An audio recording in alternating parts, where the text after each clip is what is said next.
Abusian Kennedy Agyapong Japan or their futu kesiepa akwa magana for, especially the youth. And the 5 things. That's you set goals for yourself. Your goals, you should have objectives.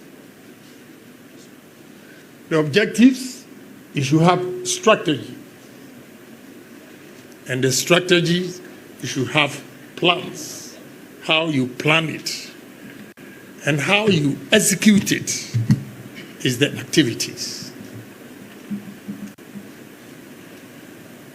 Again, there are 7 qualities of a leader, entrepreneur, or a businessman. Those are: 1, every entrepreneur, every businessman should have a vision. What is your vision? You know, Prof says something that I can argue. We are not here to do academic exercise. But I want to tell you, in life, research clearly indicates that the number that we claim that they are born entrepreneurs are insignificant, and therefore nobody is born an entrepreneur. It is how you perceive life. It's an individual dream, what you want to be or what you want to become, and how well you plan it and how well you dedicate your time and execute it. That will make you a different person among colleagues or peers. What are the qualities? The vision and the courage. The courage comes back to what Professor was saying, risk. You should have the courage to take risk. If you have fantastic idea and you are thinking or afraid to invest your savings, then you can never be an entrepreneur. Therefore, you should have courage and take the risk. 3, integrity. Integrity. A successful leader, a successful businessman, a successful entrepreneur has to be honest and sincere in his dealings with everybody. Without that, I'm afraid your business will not thrive. And that is, I will dwell on that when I begin to tell you my life story.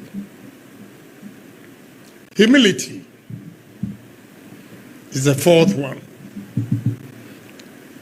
You have to be humble. When you are dealing with your workers, don't be bossy. Get everybody involved. Your relationship with them inspires them and gives them courage to work fervently in your favor. But you get to an institution or organization where the owner of the business have no respect for the workers, that business will not thrive. Although you brought the idea, you are the owner of the business, you have to be humble for your workers to accept you and work with happiness. That will grow your business. Every entrepreneur, every businessman, every leader should have a foresight. Foresight. Any person who has a foresight into a business thinks of the future and can see the future of the business and can make predictions Because in a competitive world, where we are all selling the same products, if you don't think of what is going to happen tomorrow, if you don't have the foresight to envisage what will happen tomorrow, your business will not thrive. Because products come and go. It changes all the time. How are you going to satisfy your customers? So you should have a foresight as to what you are going to do to your business. Then cooperation is the last one. The 7 qualities of a businessman or entrepreneur or a leader is cooperation. It's somehow similar to humility. Anybody who is humble can incorporate all workers, the team, from the top to the production line. He can organize them and effect changes and make profit. So these are 7 qualities of an entrepreneur. Then also the gospel that I told you, that you need to set goals for yourself. No, but before I start, share my personal experience with you. Clap for yourself.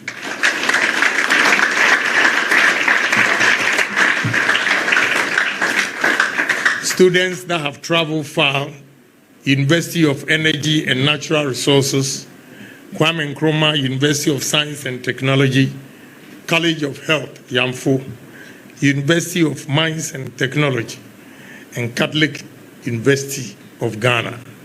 Clap for yourself again.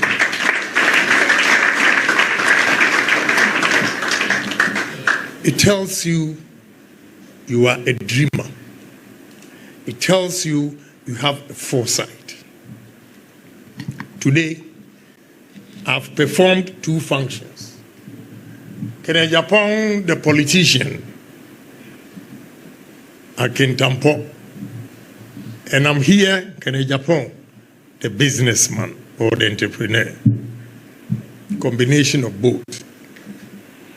Why I ask you to clap for yourself is that, 1, you want to better your life. That is why you've come here to listen to me, share experience with you, and if you can also incorporate that into your thinking or your vision. You have colleagues, students who are doing other things which they deem priority to them. But you are here because you want to improve your life.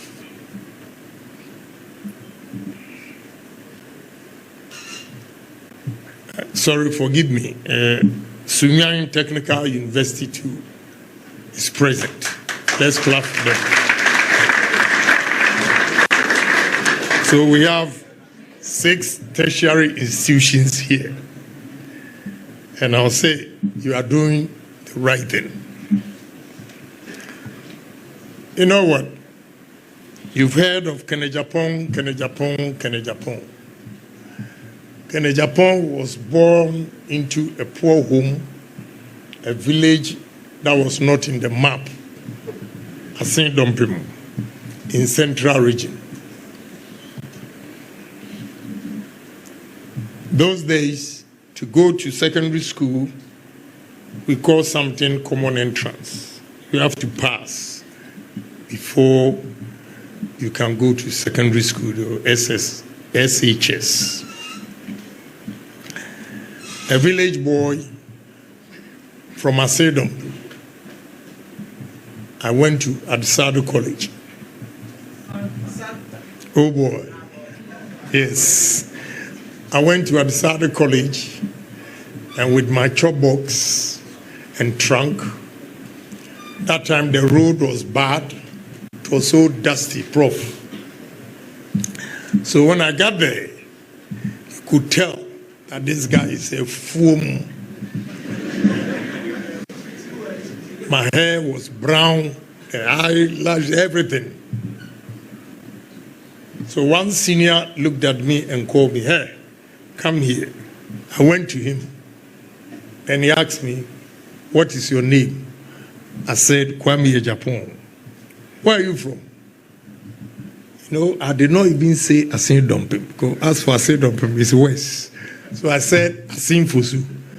He said, "Where is Asin Fusu?" A foam. And they were teasing me. In the classroom, you guys are lucky. I went to elementary school, what we call SAR 7. 10 years elementary school before going to secondary school. At the age 16. Meanwhile, this time, I have a daughter who graduated from Johns Hopkins University at the age of 17. And that time, at age 17, I was in secondary form 2. So I was at the back. So any master who comes, like history master, maths, English, whatever, will first introduce himself and ask each of the students to introduce himself as well. So when it gets to me, I'm at the back there because I was tall. I have young boys. Some are 12, 13, 14, and I was 16, so you can imagine. And they were from preparatory school, Morning Star, Association, Radiant Way, Wine. I didn't know. I'm from Asin Dompim, early middle school. So the master will call, "Yes, the gentleman back there. What is your name?" And all the young ones will just turn and look at me and shout, "Kwame Agyapong, a foam, anu blofu cheme." They were laughing. But I had a purpose, and I knew why I was there. You know, I couldn't speak Ga well, and still I don't speak Ga well.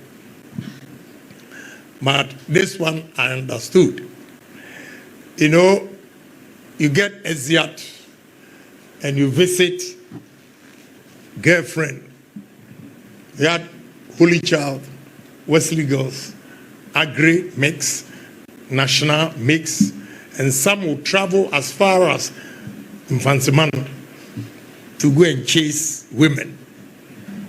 And when they come back, they tell their story, shaking all the body.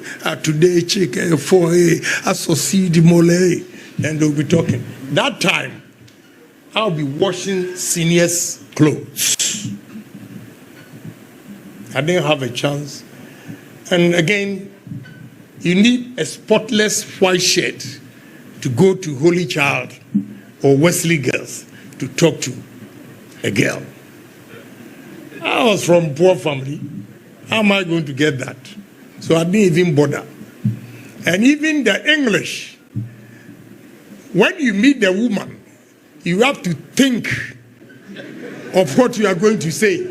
You construct it in your head before you voice out. So I wouldn't bother at all.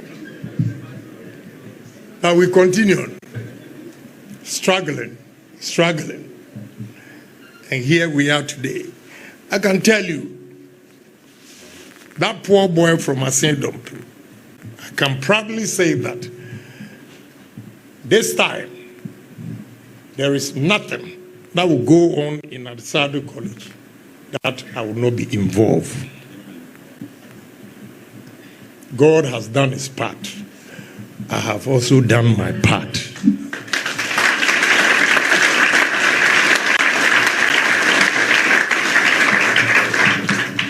I'm giving you this background for you to know that all is not lost.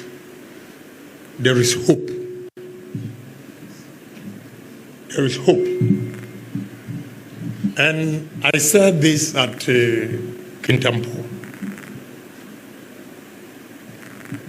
A man called Benjamin Franklin said, "Great hopes makes everything possible." Benjamin Franklin said, "Great hopes make everything possible." So you have to challenge yourself. Have hope. Have confidence. Say to yourself, what any man has done, what the white man has done, what Indian has done, I, mention your name, I can also do it. And that's the beginning of your entrepreneurship. When you begin to challenge yourself that all things are possible. And if Mr. A has done it, I, Mr. B, am capable. So you first need confidence, courage, no intimidation whatsoever. But in this world, if you succeed in business, first cardinal principle is hard work.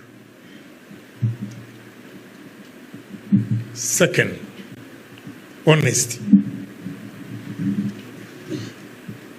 If you're a hard-working guy, what do I mean by hard work? We're going to complete our education here, and the standard hours for every business is 8 hours. You have a job, and 8 hours. You go home. The salary for 8 hours cannot make you survive with your new girlfriend or boyfriend. So what you have to do is to take another job, second job. If you're going to work another 4 hours, you save that money. So we come to the word savings. Typical example is here. You are here. Parents give you money to come to school. What you have to do is simply live a subsistent life and do not keep up with the Joneses. The Joneses, if you don't understand what I mean by that, is that you might happen now, a poor boy like Kennedy Agyapong, God has blessed my children. If you see my children wearing Ferragamo or Christian Louboutin, and you say to yourself, that lady is laughing here. Fendi, Chanel, then you also say, oh, because Kennedy Agyapong's daughter is wearing Ferragamo, I'm also going to buy Ferragamo. That is keeping up with the Joneses. You don't need that. Save your money. And no matter how small your income is, if you are not married and you are working, save 70% of your income. How are you going to do that? Especially, this goes to the women. The women, they always want freedom to get boyfriends. So after college, instead of staying with parents and saving money, because when you go out there, the most expensive thing you're going to do, that takes about 30% of your income is rent. So any lady who will say that I want to go have my room or apartment, you are foregoing 30% savings. Because when you move from your parents' house, you have to cough that 30% to pay your bill. So if you earn 1,000 cedis and your rent is 300, if you are staying with your parents, you don't want them to disrespect you. So at least you come home every month, you give them 100. You save 200 from rent. Now, if you leave home because you have a new job, you leave home, you are going to pay 30%, which is 300. And the rest of the income is 700. How much are you going to save? So it applies to the gentlemen too. I think I should have started with the guys, because they want women. They are in a hurry to get girls. But if you don't save, trust me, if you don't have money, the women will come, they look at where you live, and they put up some attitude. It means you are nothing to write home about. They have to find another man. So you need to stay with parents for at least 5 years and save enough money before you move out. And that savings becomes your capital. And lawyer will tell you, I have my honorable member here. He's also a very good entrepreneur. Honorable Alfred Obinim. Maybe he is quiet. I'm loud. That's why you don't hear his name, but he's really good.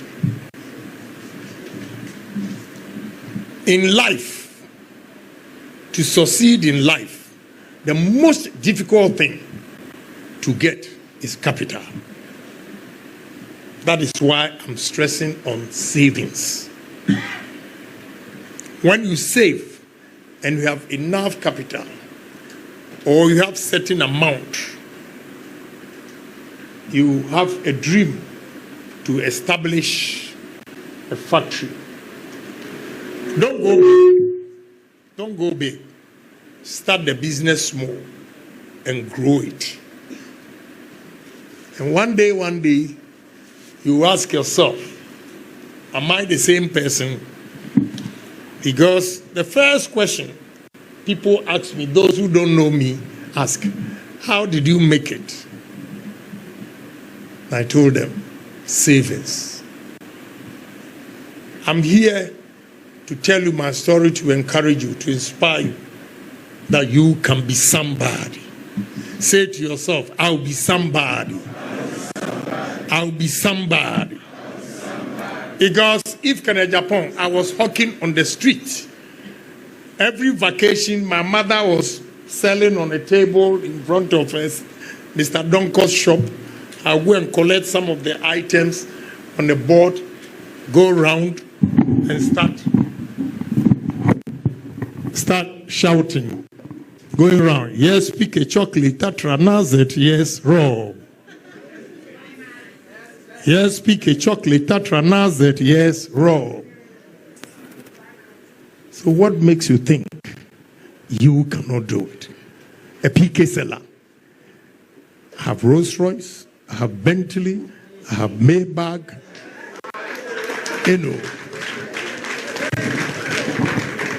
I have all these cars packed. I don't even drive them. You can do it. Say, I can do it. I can do it. But not just saying you can do it, you can do it.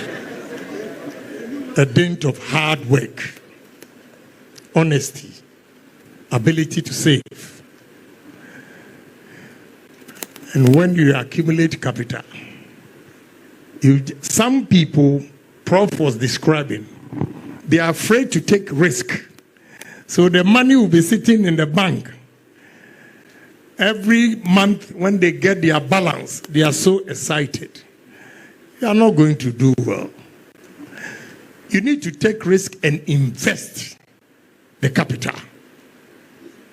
So investment, that's where you take the risk and you are different from other colleagues who are looking at their bank statement every month thinking they have money because they are comfortable to be civil servant for the rest of their lives. And I know those of you here don't want to be civil servants. That's why you are here to listen. You want to be owners of businesses. You want to be CEOs. You want to be captains and giants of industries. That is why you are here. And that makes you an exceptional human being. Clap for yourself.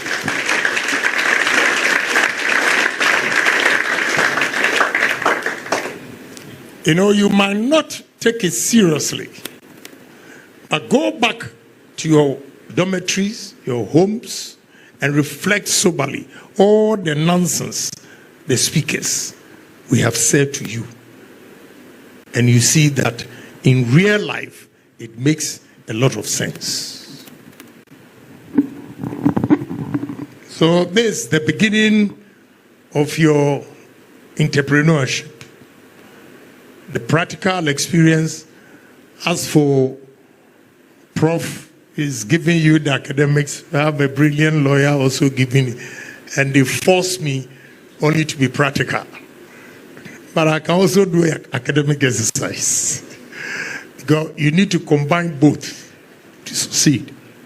But what I'm telling you with my personal experience is not in the books anywhere. To succeed in life, put these things down.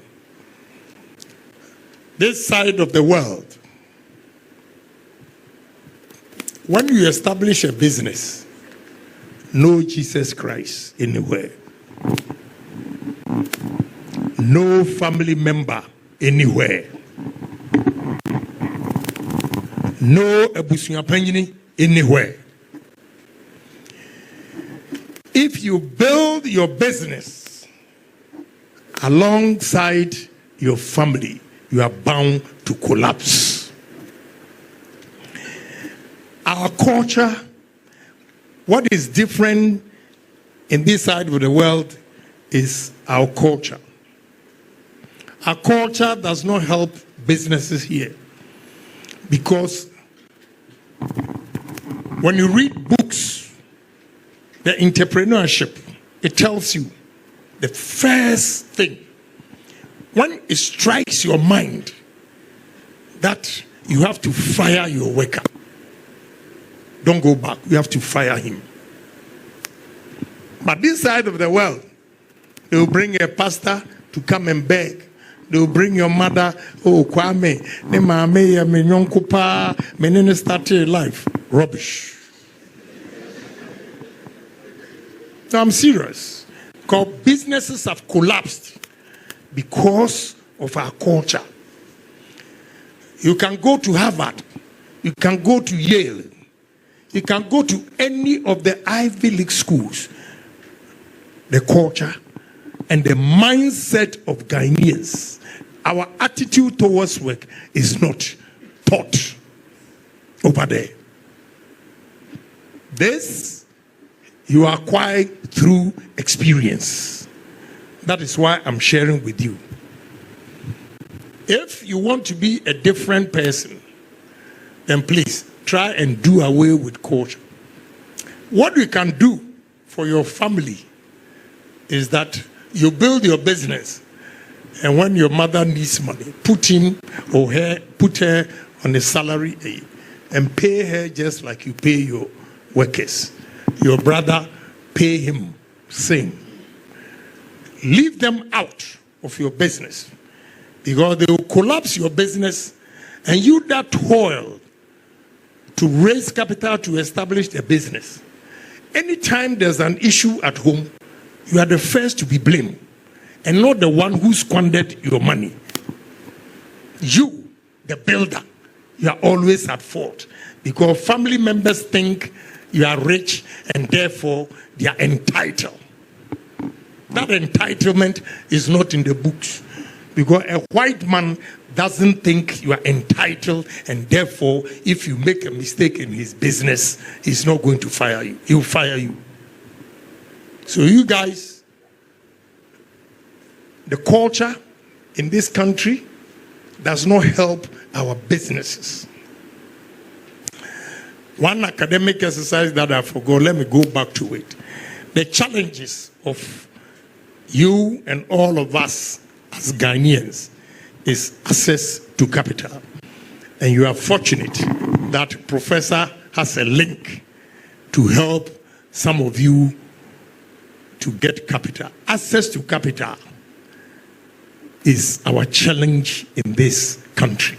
Why do I say that? We can equally compete with Indians, Lebanese, Chinese, and every national. But we are not able to do it because they go for loans at a lower rate, between 4 to 5%, to come and establish business here. Whereas we Ghanaians go for a loan at a rate of 35% and up. How can you compete? I just took over a company. So the 7,000 now, first March, I'll add 300 workers to it. I took over a company. They do bottling, sacks, and all those things. I'm going to compete with Indians because they have monopolized that sector. It's okay. It's okay. You can hold it down. They've monopolized that sector because of cheap loans, access to cheap loans. That's why they've dominated our economy. They get reasonable loans between 4 to 5%, come here and establish business. Whereas Ghanaians, we take a loan with interest of 35%. How can you compete with a business or an organization or institution or whatever that has gone for a loan of 5% and yours is 35%? That is why you see a lot of Ghanaians not doing well. And with time, inshallah, one day I'll change it.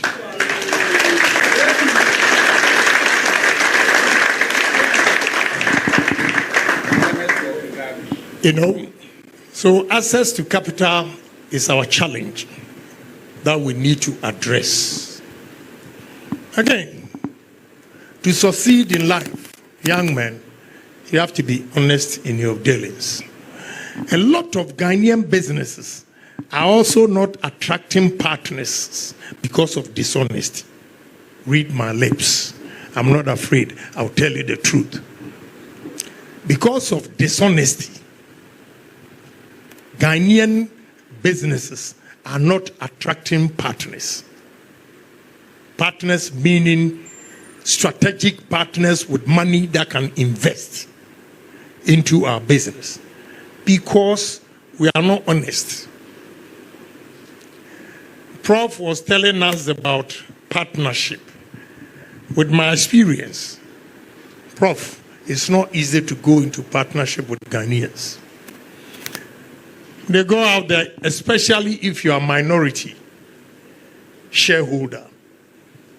The majority shareholder goes out there, oh, Kennedy Agyapong, or 20% depending, a whole lot of things. It doesn't encourage a. But if you want to succeed in life, on a more serious note, you have to be honest in your dealings. For the past 3 weeks, I've been to Dubai 3 times to strike deals. I'm going to set up an ethanol factory, and the amount involved is about $400 million, and therefore I need partners. I can't do it alone. But Prof, what is self-gratifying is that We are in a global world. You know, what they do well is that before you get there to do or have a meeting with them, they have your profile. They have your profile. And when you sit there, they greet, they do everything, they know everything about you. They know who you are. So if you are not honest and you have duped some investors, it's there. If you are honest, now I've met 5 billionaires, not just a billion, nobody worth less than $10 billion, and they are willing to do business with me. Why? Because of honesty. I was owing a Chinese guy $5.8 million before election. He was worried. And one Chinese guy in Ghana here told him, as for Ken, he will never take your money. He will pay. And I've paid the money.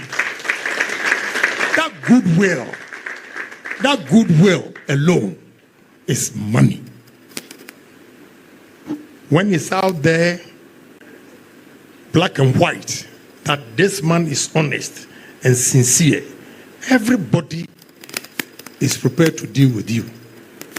So honesty in life, I call it honesty is success. Honesty is success. If you are honest with whoever you are dealing with, they can start you, maybe they'll be testing you. They give you credit. I'll give you one example. The new company that I bought, the Indian guy deals with 5 companies. I've gone to Dubai to meet 2 of them. The 3rd company was here. And 2 others are coming April to meet me. They were worried that the company is changing hands. But the Indian guy told them, no, that man, he is very honest. And they are happy to deal with me because they give credit of 90 days. I'll use their product for the manufacturing, and 90 days I pay them. And when I even check the cost, I laugh. Say, I can pay you cash. I don't need your credit. You know, I can pay you cash. Because when I look at, I just laugh. I can pay them cash. But as a good businessman, if I have that credit facility, I have to make good use of it. So, but I'm going to be sincere. So honesty is success. Then when you are investing, it comes to, Prof said, serial entrepreneur. Honestly, this investment, my position was just social entrepreneur. I don't do charity work, but this time, when I entered the floor and saw Ghanaian workers, I just decided to buy it, just to keep the Ghanaian workers. And I've done exactly that. Normally, my business practice, I would have gone through all the books, although I've done that.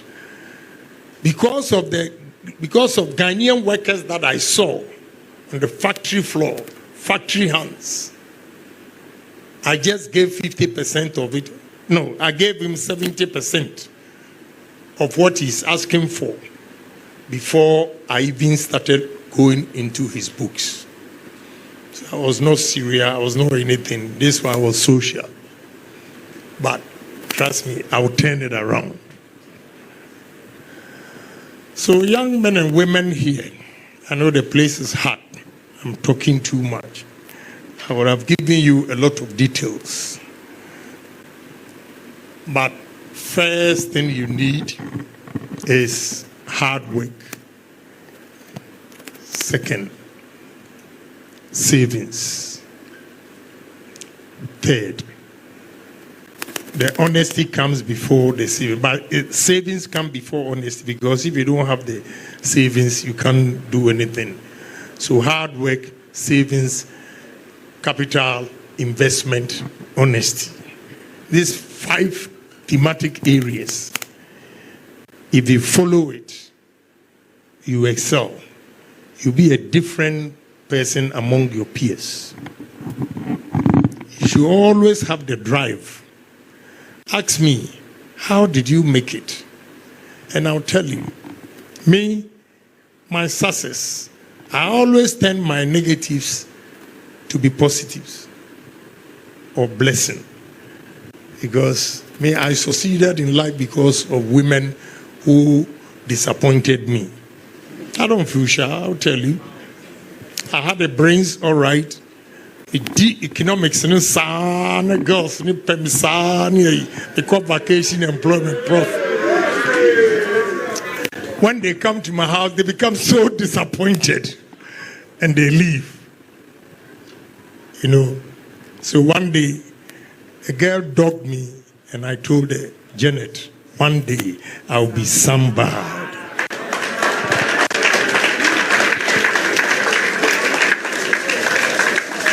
You know, so I turned my negatives to be positives.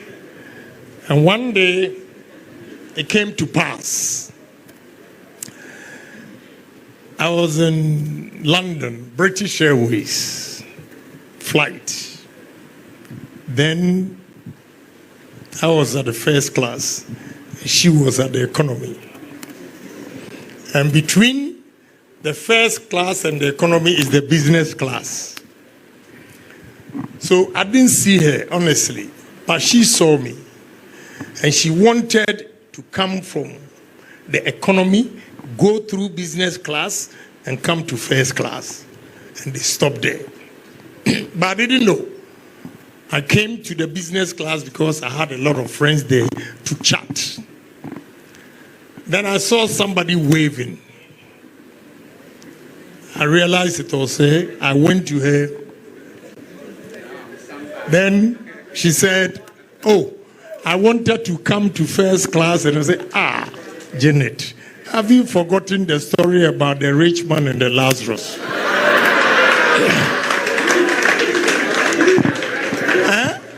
You are not coming from economy to business. You are jumping business to first class. It never worked. I told you, one day I'll be somebody. You know? So they dogged me, because I was from poor home. I said, I'm never going to be poor again. So I made sure I saved a lot of money. And it's possible. Look, let me tell you, in Germany, I was washing plates at a restaurant, and I had another job at the supermarket, ProMart. When I went to America, I was working at Zaro Bakery. Then I got a job at Gaseteria, filling station, gas station you call. I was able to do the 2 jobs, Zaro Bakery and Citco gas station.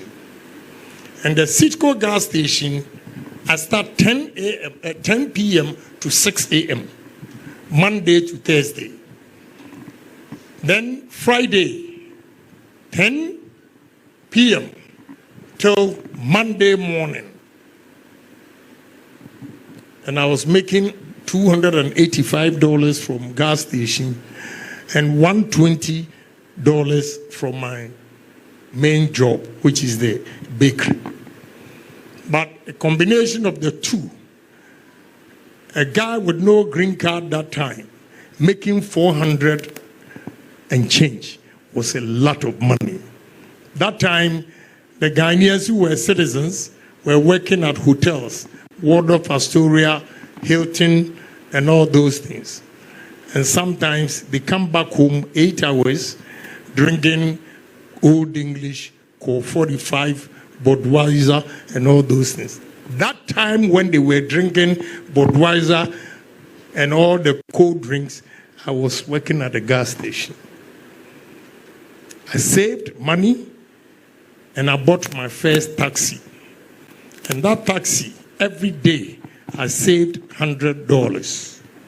Every month, I made sure I saved $3,000. That time, then I'll go and buy another used car, partition it, because if you don't do that, somebody will kill you, bulletproof. Then insurance, everything, $3,000. And I'll give it to another driver and demand $40 a day. In 8 months, in 7 months, I had 8 taxis. Wow. And 7 taxis, they were paying $280 a week, multiplied by 7. And I was saving $100 a day, 30 days, $3,000. That's where I bought my first house for my mother at East Legon, Ambassadoria Enclave.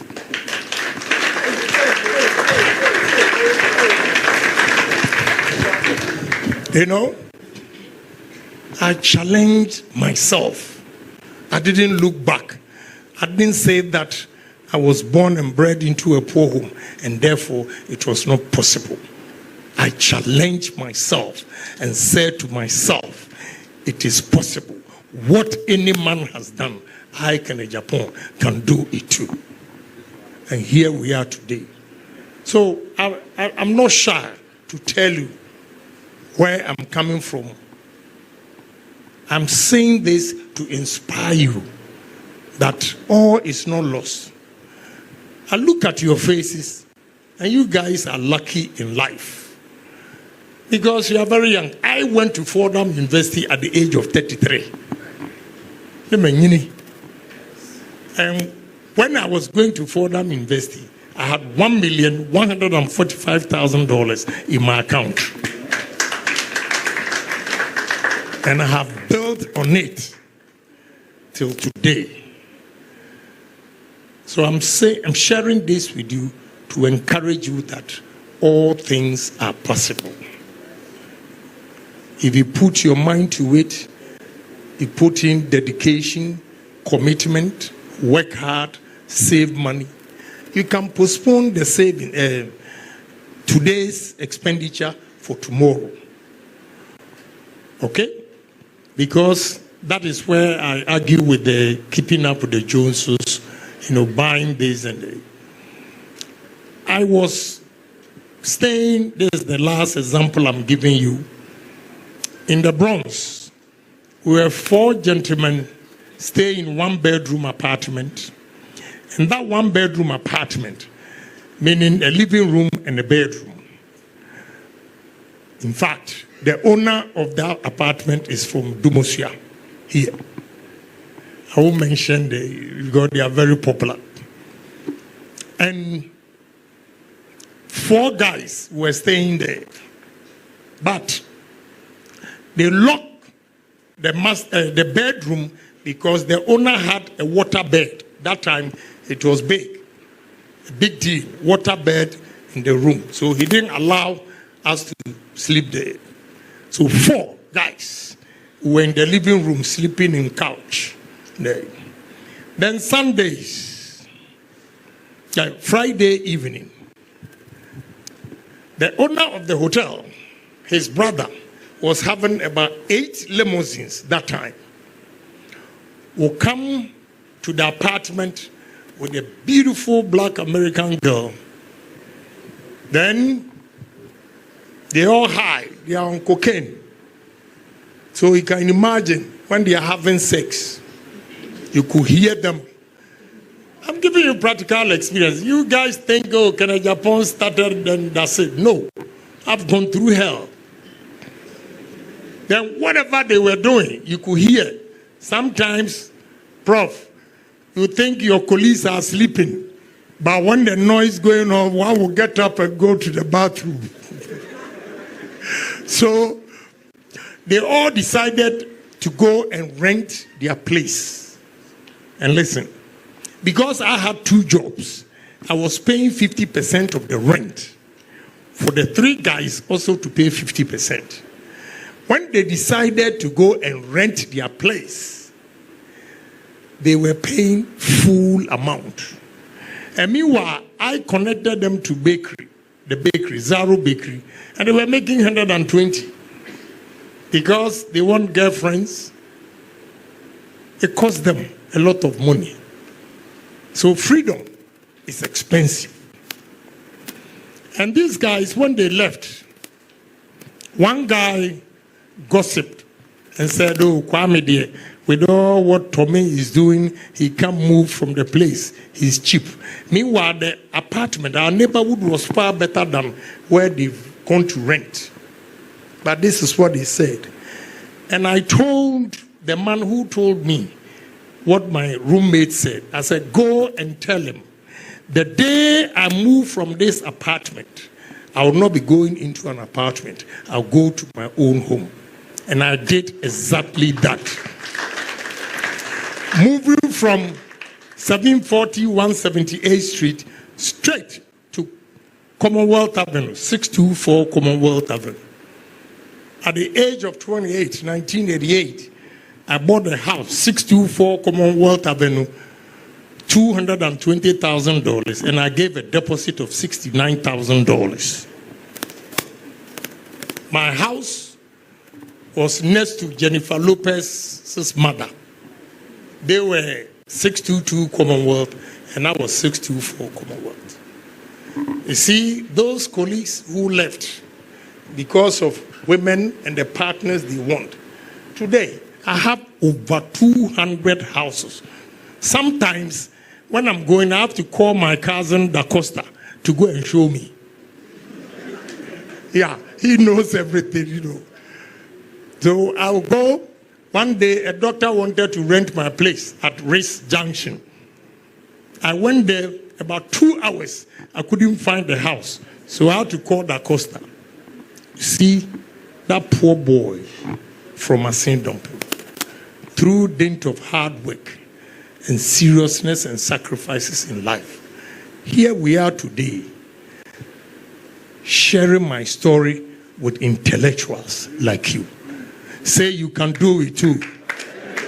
And one day, I'll be somebody. One day, I'll be somebody. Thank you very much.